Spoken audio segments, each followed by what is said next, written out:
میری ایک دوست ایک رینونڈ انگلش میڈیم اسکول میں جاب کرتی تھی۔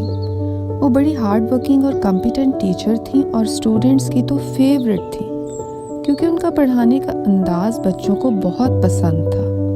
لیکن کچھ سینئر ٹیچرز ان سے حسد کرتی تھیں اور انہوں نے پرنسپل کے کان کچھ اس طرح بھرے کہ پرنسپل نے ان کو جاب سے نکال دیا۔ یہ سب ان کے لیے بہت تکلیف دہ تھا کہ وہ اتنی محنت اور ایمانداری سے اپنی ڈیوٹیز دے رہی تھی، تو یہ سب ان کے ساتھ کیوں ہوا؟ ہوتا ہے نا زندگی میں، انسان سوچتا ہے کہ یار میرے ساتھ ایسے کیوں ہوا؟ خیر کچھ وقت گزرا اور خدا کی کرنی دیکھیے کہ اسی انگلش میڈیم اسکول کی ایک اور برانچ نزدیکی شہر میں کھلی اور انہوں نے وہاں اپلائی کر دیا اور اب وہ اس اسکول کی پرنسپل ہیں۔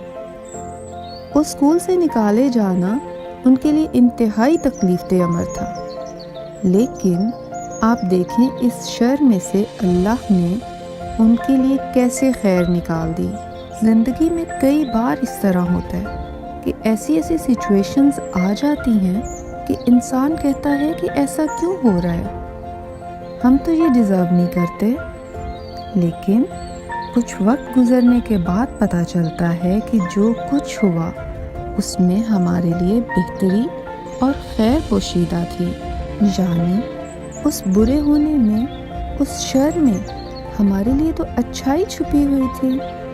تو کبھی بھی زندگی میں تکلیفیں، پریشانیاں آئیں تو آپ نے گھبرانا نہیں ہے، اللہ کی ذات پہ مکمل بھروسہ رکھیں۔ قرآن میں ہے ہر مشکل کے بعد آسانی ہے۔ وہ رب جو اتنا مہربان ہے، بعض دفعہ انسان کو تکلیف میں ڈالتا ہے اس کی چھپی ہوئی صلاحیتیں سامنے لانے کے لیے، اسے کہیں مزید بہتر جگہ پر پہنچانے کے لیے۔